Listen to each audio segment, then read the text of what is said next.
following announcement has been paid for by the New World Order. In the history of professional wrestling, there have been many grudge matches, but none like we are about to witness here tonight. What were you thinking putting your career on the line? Do you understand what just happened? You're done. Can you talk about that? And then both men received medical attention after the match, and they got stretchered out. And apparently they only had one stretcher, so he had to wait. And before he gets going, Ming falls off the stretcher, illustrating that WCW recruits the worst medical professionals in history of medicine. Like, the motherfucker fell off the entrance ramp. Not one medical guy could have at least put a foot out to slow it. How incompetent how is he not strapped to the gurney? Isn't that why they have straps, so that doesn't happen? I forgot the lore that they brought him in, but Mortis and Glacier are mortal enemies. When they were in China getting their black belts, they were two fight forever type foes. It's like Sub-Zero and Scorpion. That's what we're going for here. Even though Mortis was more of a reptile type of guy. Well, reptile was cooler.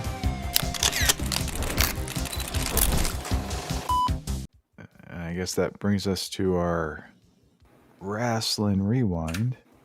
The Retro Review. And it is the Great American Bash, 1997. And we are in Moline, Illinois. And it starts off with a Paige Savage video package. And Paige's American Dream is facilitating kicking Savage's ass, is kind of what I gathered from it. And Dusty, Shivani, Heenan are all on commentary. Shivani pimps the double main event, which is Flair and Piper versus the Outsiders. Also, DDP and Savage. Heenan says Flair and Piper have been around the block, and Nash and Hall are in for the fight of their lives. Shivani says DDP and Savage is Falls Count Anywhere, and there must be a winner. And Dusty pretty much says the exact same thing that Tony Schiavone did. Yeah. And the first match is Psychosis, who is with Sonny Ono. And he's facing the Ultimate Dragon. And it's a special respect challenge match. You want to go over the rules of what a respect challenge match is? Well, to me, you couldn't tell the difference between the two. The only thing here was Sonny Ono left the Ultimo Dragon. So you needed to teach him that he's nothing without him. So I like that Heenan tried to say that Psychosis is a main eventer now just because he has Sonny Ono in his corner. And then Shivani's like, well... Dragon was over as hell, which is interesting. He sure was. Psychosis slapping the shit out of Dragon from the leapfrog was great. Especially the shit-eating grin he gave to the crowd when they were booing him. It's like, oh, yeah, I did that. Dragon did his handstand thing on the turnbuckle, and Psychosis tried to fake him out, but he got caught in it anyway. The crowd cheered wildly for this. And I was like, did Dragon save a bunch of orphans in the area or something? Because they're all like, Dragon! Yeah, I don't know what happened, but he was definitely over. It's very weird. Not that he's not good, it's just Moline's the crowd that just has a whole bunch of Dragon fans. They pop for Dragon there. Maybe that's what they did in the weekly show. Maybe. Ono karate Dragon with really slow kicks. Then he tried to do it later, but got caught, and Dragon almost suplexed him right on the concrete, but Psychosis made the save. And Dragon nailed the side of Psychosis' face with a nasty-looking spin kick. Psychosis got retribution with an equally nasty spin kick from the top rope. And there's a slap, and I don't think that was a hand on a thigh. Psychosis did a sloppy suicide dive from the corner, which is probably why you don't see that often. Because it's like, oh, you got to account for the ring post. She barely cleared. He barely cleared, yeah. Ono got to the apron to distract the referee so Psychosis could drop kick Dragon while he just stared at Psychosis the whole time. And then Ono got on the apron again, signaled for Psychosis to bring Dragon to him. Psychosis tried to throw Dragon in the ropes by Sonny, but it got reversed, and Ono ended up spin kicking Psychosis. And then Dragon won with a Dragon sleeper hold. And then Ono, after the match, vowed that this is not over. I'm sure it isn't. So it was just there for me. I'm thinking about it, and like, why didn't Sonny Ono bring in somebody from New Japan? Why did he pick Psychosis? Maybe of all he's the fucking up to it. people, I can't remember. Just Psychosis. That's going to be the guy I need to get to where we need to go. Yeah, this is gonna show him. Might as well have got that Cyclope guy. Who? The one that had the movie monster costume. Oh. Yeah, he would have really showed him. So they cut to Benoit sitting next to a virgin, and he's answering fan questions regarding the death match against Ming later. And the virgin is typing Benoit's answers for him, because why else would he be on a pay-per-view? They made a big thing of this return death match. They did. So Harlem Heat versus the Steiner brothers. It's a good thing Rick wears the headgear, or I wouldn't have been able to tell the Steiners apart since they both have facial hair now. I know, right? Fairly similar, those two, in stature. I mean, we're pretty much at Big Papa Pump at this point. I want to see Scott Steiner and Stevie Ray one-on-one, because when they first started the match, it was really awesome. And the Steiners beat the shit out of everyone. Harlem Heat, they cheated to get an advantage, and they whip Rick's ass for a while. Scott gets the hot tag, beats up everybody. Rick and Stevie fight to the outside. Scott takes Booker to the corner, slowly does a Frankensteiner. And then Virgil comes out of nowhere. He elbow drops Booker so Harlem Heat can win via DQ. Like he elbow dropped Booker T while the referee was looking right at him. The Steiners are cock blocked from the tag titles again. NWO clearly thinks they have a better shot at beating Harlem Heat. Yep, that's the story they're telling here. I thought Booker doing the test of strength with Scott Steiner was hilarious. Like, I know Booker's not a small man, but he is compared to Scott Steiner. Yeah. I thought it was really good, although Heat looked like chumps compared to the Steiners. Like, they were just throwing them around, and Heat kind of looked like bumbling buffoons. They were working heel in this match. They were. So you can work heel and still not look like dipshits. And I thought they looked like dipshits. I thought they started off really strong, and then they just started bumbling. I did think Virgil trying to do the Black Power thing with Harlem Heat after the match was funny. It's like, yeah, we got this. But yeah, it was a pretty good match. I did enjoy it. I'm a Booker fan. I'm a Steiners fan, so yeah. How could you not like it? I like Stevie Ray. Booker used to be my favorite of the two, but Stevie Ray has really shined for me. I appreciate Stevie Ray. Conan and Hugh Morris. Morris came out saying shucky ducky. With his little laugh, yeah. I guess inoffensive match. It was there. Lots of submission holds. Conan won with a tequila sunrise because it takes Morris's fat ass 100 years to climb the top rope for his moonsault. Yeah, so basically Morris goes to do the moonsault. He gets dropped and hits the turnbuckle, which knocks him out. And then to add insult to injury, Conan puts him in the tequila sunrise. Yeah, that made sense, but he stood there forever, and Conan played possum and got up anyway. It was just weird. But the whole pushing him down and his head hitting the ring post, that made sense. Just the time it took to get there. It did take him a while. And I don't know what these two were really fighting for.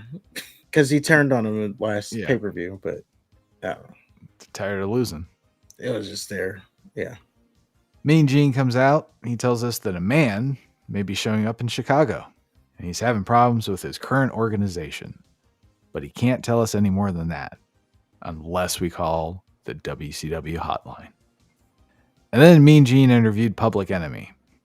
And then I invoked...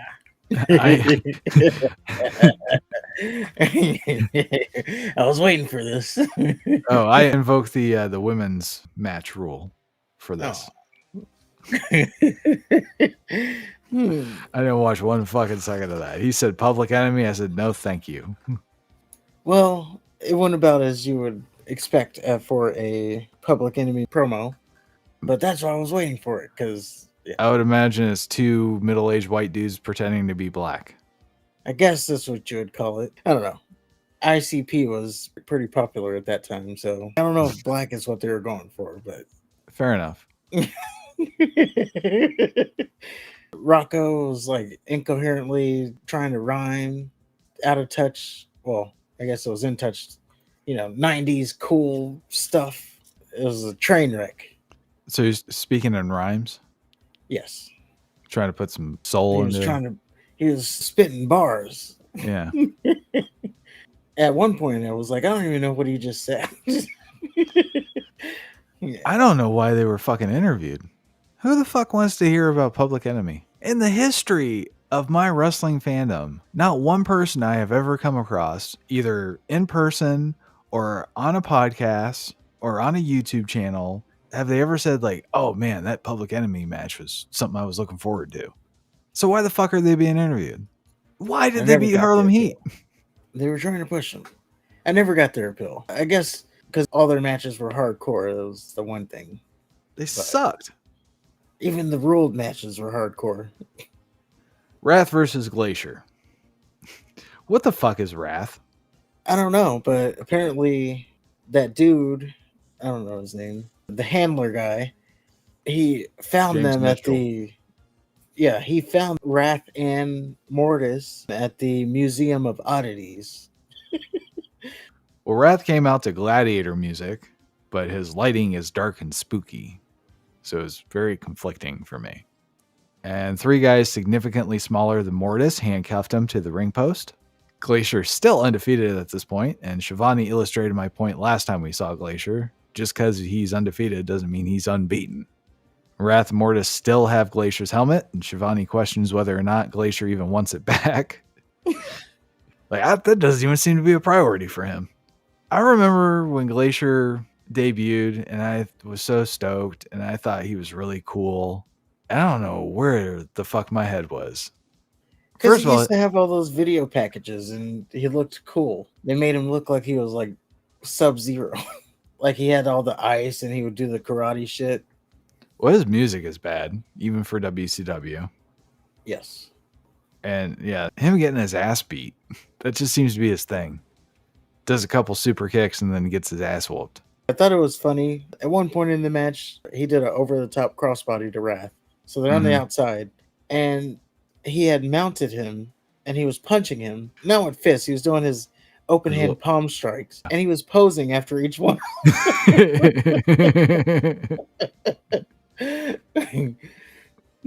was like, look at this ridiculous. He's like, wow. But I guess, if you're a karate guy, you got to get those poses. You gotta have perfect form, yeah. Well, speaking of karate guy, Wrath is supposed to be a martial arts expert, but he did no martial arts whatsoever. Yeah, Wrath and Mortis, before they were founded in the Museum of Oddities. Well, Mortis at least gave an attempt to look like he knew karate. Wrath did no such thing. He could not just play wrestled. his character. Yeah, that's what I'm saying. What the fuck is he supposed to be? I forgot the lore that they brought him in, but Mortis and Glacier are mortal enemies when they were in China. when they were in China getting their black belts, they were two fight forever type foes. It's like Sub-Zero and Scorpion is what we're going for here. Even though Mortis was more of a reptile type guy. Well, Reptile was cooler. Well, Scorpion was pretty cool. He was. I thought Reptile was better. Because he had the acid. I liked the version in the first Mortal Kombat movie where he had the mask. Oh, yeah. So I watched all of this match and I didn't give one shit about it. But at one point, Mitchell gets on the apron, starts digging through Nick Patrick's pants, claims he's looking for a key to free Mortis, not Patrick's penis. Meanwhile, Mortis reaches into his pants and pulls out a chain. And Mortis, being the best corner man ever, throws the chain over Wrath and into Glacier's corner. So Glacier gets the chain. He grabs it, clunks Wrath, hits his super kick, 1, 2, 3. After the match, Glacier is handcuffed to the ropes, and Mortis and Wrath beat the fuck out of him until a bunch of WCW referees come out to help. And where was Ernest the Cat Miller, who just helped him last time, but he didn't help him this time? He said, you only get one. And they even mentioned it. Oh, they were beating Glacier down until Ernest the Cat Miller, who we initially thought was a fan, ran in for the save. But then, yeah, nothing this time. Medusa versus Akira Hako in a career versus title match. And this is for the WCW Women's Championship. And Hako is back to wearing her scary post-apocalypse attire. And match starts off with Hako spitting in Medusa's face and slapping the fuck out of her. And then she tosses her by her hair. Hakuto hit a pile driver that really fucked Medusa up. They mentioned that Medusa wants to pursue a boxing career, so naturally she incorporates really shitty looking punches into her offense. She was working her down. Her feet work wasn't right either, but that's it. The punches looked awful. The stance she was looked like awful. limp. She was punching, but her wrists were limp. It's stupid. Why would you do that? If you're not going to do it right, then don't do it. Women. Hakuto did a scoop slam suplex thing. It was really cool looking. I don't know if it was a mistake or what, but it's cool. Medusa fucked her knee up doing a top rope axe handle or something. And Hakuto picks up Medusa immediately and then drops the bitch right on her injured knee.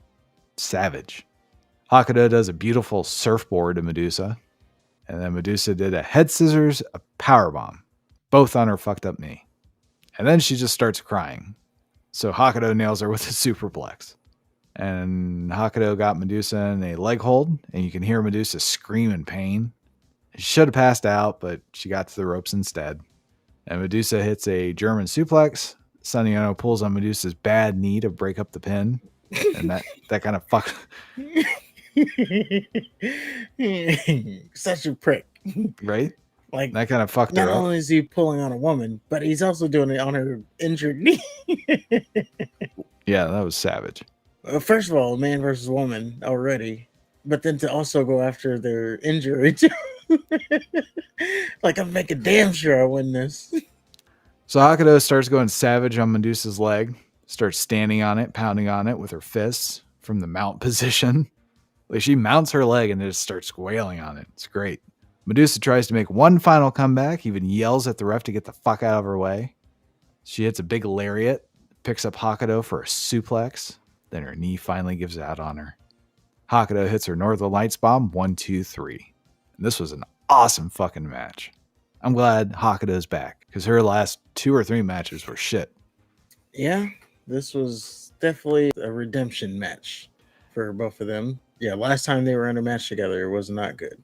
Now, I guess it could be because there was so much outside interference, but this match, yeah, redeemed it. Hakuto, she was like throwing her by her hair. It was looking savage. And I don't know what this actually does for pain, but she was biting her through her shoe. I don't know what that does, except for get your mouth dirty because that shoe was on the ground.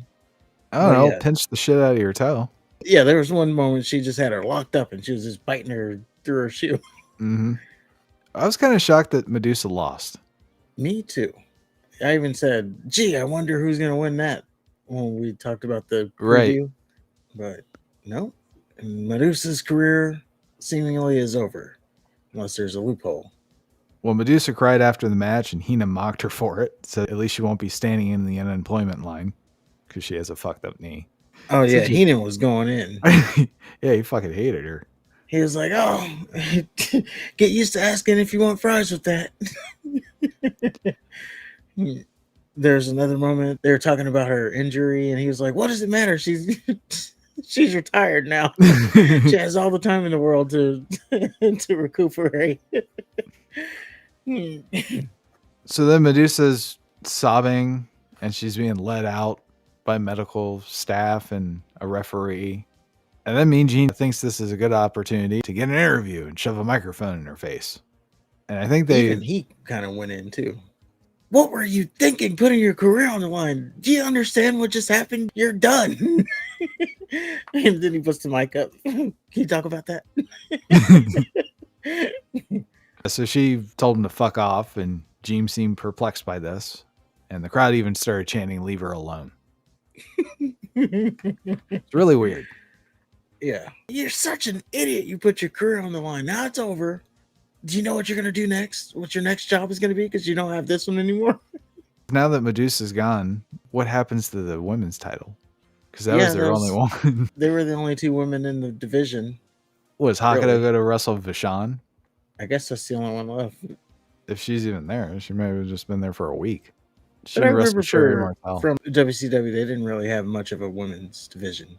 They didn't really put women's wrestling in the forefront. Let's remember Medusa left WWE. She wasn't getting the respect or whatever in WWF at the time. And now she'd left, and there's literally no women's division. Right. But she's having great matches. She's having some of the best women's matches I've ever seen. Sure. I But think, she only has well, I one think opponent. it's more Hako than Medusa, but because Well, they yeah, had that she really has, good tag match. Yeah, she has like 2 opponents. There's not a deep roster there for her. None whatsoever. But I seem to remember they had women's wrestling. And it was like all the worst parts of what they were doing in the WWE. Yeah, I don't remember that. Really, all I remember of the women in WCW was like Nitro Girls and Kimberly and stuff. Like they were valets or Nitro Girls. There's That's what I remember Daphne. of women. There's Daphne. There's Major Guns. Was that WCW? I thought that was TNA. No, well, Daphne was in TNA. Maybe they went afterwards. Major Guns. The lady with the big knockers. But that's pretty much all of them. Chris Benoit versus Ming in another death match. And it starts off with Benoit diving on Ming outside the ring. Then he works on Ming's arm. Benoit gets Ming into the ring and hits a diving headbutt, and he locks in a crossface. And Ming powers out. Benoit transitioned from a figure 4 to another crippler crossface. And then we find out that this is another death match that has rope breaks and countouts. It started off really heavy and intense. Both dudes just beat the fuck out of each other. And then the pace just seemed to halt completely. I don't know, man. Just seemed to crawl. Benoit ended up winning after his 100th crossface attempt. And he locked it in for a comically long amount of time. And I guess they said Ming submitted, but then they walked it back. I don't know. Yeah, it was a controversial finish, if you will. Because it was like, did he pass out or did he tap out? And they're making such a big deal. Ming tapping out, like something we would never see. But with how it looked, if he did tap, he barely tapped. But I didn't see you could tap. also, I mean, I saw like the littlest tap, like him holding his hand up and then it falls, and then he holds it and it falls. Okay. So it could also be like him losing consciousness. So right, yeah, they really muddied the water, as they do. And it's like, well, why would he have been in the submission that long if he was going to tap out? So I lean towards maybe he passed out. It would make more sense if he passed out.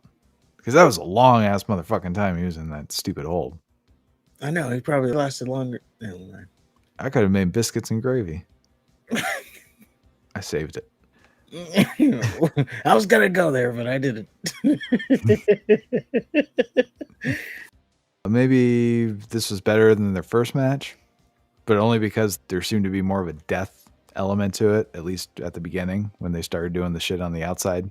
Also, woman wasn't screaming her head off throughout the whole match, and that was pleasing to the ear.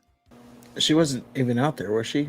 Nope. It was great. And then both men received medical attention after the match, and they got stretchered out. And apparently they only had one stretcher, so they had to wait for them to take Benoit to the back and then come back with the one stretcher for Ming. That was a riveting pay-per-view segment there. Yeah, that was awkward. And then Mean Gene has another segment. He had the balls to come out after what he did to Medusa. And before he gets going, Ming falls off the stretcher, illustrating that WCW recruits the worst medical professionals in history of medicine. Like, the motherfucker fell off the entrance ramp. Not one medical guy could have at least put a foot out to slow it. How incompetent do you... Come on. You have this big motherfucker. How is he not strapped to the gurney? Isn't that why they have straps so that doesn't happen? It did kind of look like he was strapped. But then, I don't know. He fell and the gurney thing was kind of weird. It was like halved. Yeah, but I still think you can prevent a man from falling off an entrance ramp. He is 300 pounds. Once he's going down, you just okay, that's true, but you could at least prevent what that. What are you going to do? Happening. Get under him? Maybe stay away from the edge. I'll be honest, I didn't see because they had the camera away, so I didn't see like what actually happened. But I would imagine it was getting away from him as they were pushing him, and then the foot fell off the side of the stage, and then from that point we were just in recovery mode. But he's also 300 pounds, so it's like, well, he's just gonna have to fall. We're just gonna have to let him go down and then go from there. Well, after that, Gene wishes everybody a happy Father's Day, and then he talks about the man showing up in Chicago who's having issues with his current organization or something. Of course, we need to call the hotline to find out all about that. And Bash at the... What are they doing to Gene? Remember when he used to interview people? Yep. Now he just pimps that hotline. So Bash at the Beach is advertised. Mean Gene and Bobby Heenan were dressed like over-the-hill surfers. And Dennis Rodman is still a thing. Yep. And then we get Steve Mongo McMichael versus Kevin Green. And Green runs straight to the ring and right after Mongo. And then less than a minute in, he does a move that involves a 3-point stance. Mongo got slugged in the face with Mama Green's purse. Kevin Green then tells Mama Green to sit her ass down. Green won because Mongo and Jarrett still can't figure out how to fucking interfere in a match. How many times do you have to screw the handoff on a big-ass briefcase? I don't know. At least Deborah was mad this time. No, she wasn't mad at Jarrett for clocking Mongo with the Halliburton. She was mad at him for not helping after clocking him with the Halliburton. But she was mad this time. So, I don't know. I wasn't really into this match, if I'm being honest. Neither was I. So we got a Medusa update. She's still hurt. And the Outsiders versus Flair and Piper for the WCW Tag Team Championship. And Flair and Hall start off. Flair runs wild until Hall throws him on the apron and Nash delivers a big-ass boot. Looked like it decapitated him. Master 6 interfered early. Nash and Hall beat up Flair. Piper got the hot tag and ran wild. And Piper got a sleeper hold on Hall. But Nash is distracting the referee. Doesn't matter, though, because Hall fought out of it. And then Piper and Hall, they're both down. Flair inexplicably goes into the ring and grabs the ref. They're like, oh, the ref had to grab him. No, Flair went to the referee, grabbed the referee, and took him to the corner. It was weird. Master 6 karates Piper. Then Flair beats the shit out of Master 6, and they go to the back. So it's Flair and the Outsiders left. Hall gets to his feet, starts stomping Piper. Piper crawls to his corner, reaches out to tag nobody. Nash and Hall beat the fuck out of Piper. Piper attempts a comeback, but the numbers are just too great. Nash hits a big boot, then signals for Hall to do a Razor's Edge. And Hall actually did a Razor's Edge on Piper for the win. And Schiavone called it the NWO drop. And Piper recovered, seemed to get pissed off at Flair for not being there. Probably setting up a match between those two. And he actually needed help for going back to the locker room. He being Piper. It's pretty good. It was. And I would be okay if Piper and Flair had a match. You're going to have that wish. Well, that's good. But yeah, I don't really know what to say about the match overall. It was a good match. I like how Kevin Nash is always like oh, you got the big man now. And Ric Flair was wanting it. He wasn't backing down from the big man, as Hall would say. I do think it was, I was just saying, I don't like the NWO drop name. That's stupid. It used to be the Outsider's Edge before he even ever used it on pay-per-view. They've changed it to this NWO drop, which is a stupid name. And I refuse to call it such. Call it the That's Outsider's why I call Edge. it the Razor's Edge. I mean, I like the Outsider's Edge too, but I don't. That sounds stupid too. Outsider's Edge? What the fuck does it even mean? because they were the Outsiders. Yeah, but Outsider's Edge. At least it had Edge. Now we just have drop. The True. NWO drop. What the hell is that? Randy Savage versus DDP. Falls count anywhere. And Michael Buffer is the announcer, of course. He says, in the history of professional wrestling, there have been many grudge matches, but none like we are about to witness here tonight. Then he announces that it's lights out. So the lights go out and fireworks go off. It's a really cool visual. And I got to thinking, like, how many women in the audience just got mysteriously groped? It's time to get her. I've been waiting for this. Yeah. It's like Christmas. Kimberly, the booty babe, comes out, and Buffer reminds us that she was in Playboy. Well, let me get my thing in here. So for the Macho Man, we got his onus is known everywhere in the world. His speed and power, along with his show no mercy style, has made him one of the most feared and dangerous men on the planet. Ladies and gentlemen, love him or hate him, he is a superstar. And the former heavyweight champion of the world, he is the Macho Man, Randy Savage. And then he really stumbled on the Diamond Dallas Page part. Kimberly comes out with no DDP, so he's like, being preceded by a woman who is known to all. Around the wrestling world, her beauty can be seen on the pages of Playboy. To which Shivani said, "Oh yeah!" Like, whoa, calm down there. And then, yeah, the sensational Kimberly, and then, yeah, that's when DDP attacks.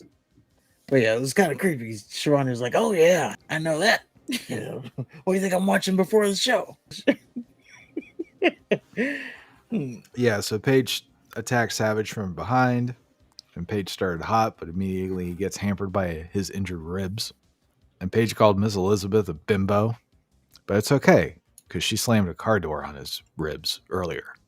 But it's not okay. Miss Elizabeth is a wholesome, wonderful woman. For him to stoop so low as to call her a bimbo, shameful. Yeah, you can't go after Miss Elizabeth.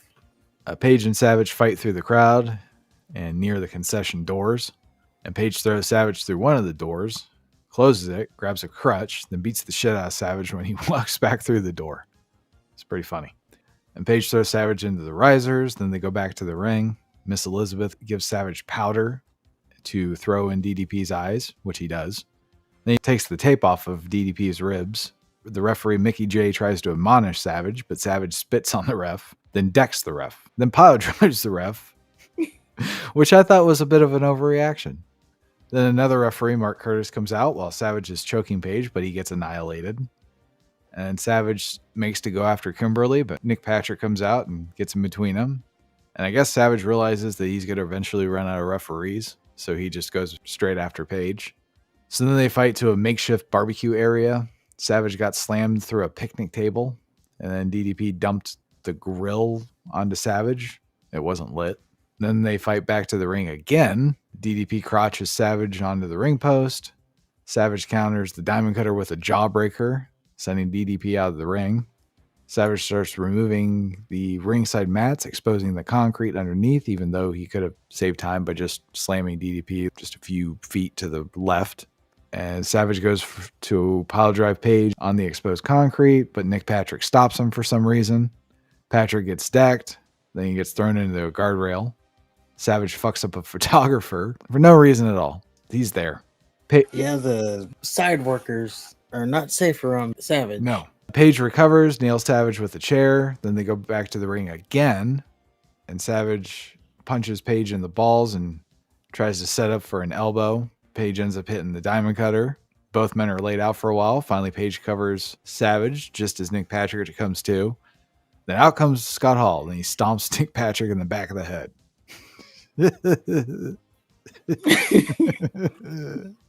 Hall tried to nail Paige with his title belt. Paige ducks and kicks Hall's ass. Savage recovers and nails DDP in the back of the head with Hall's belt. And then Hall hits an unprecedented second Razor's Edge. Almost dropped Paige in the process. Then he sets Paige. Struggled with that one. Yeah. Then he sets up Paige's unconscious body for Savage's elbow drop. And Nick Patrick starts to recover. Savage kicks him for no reason.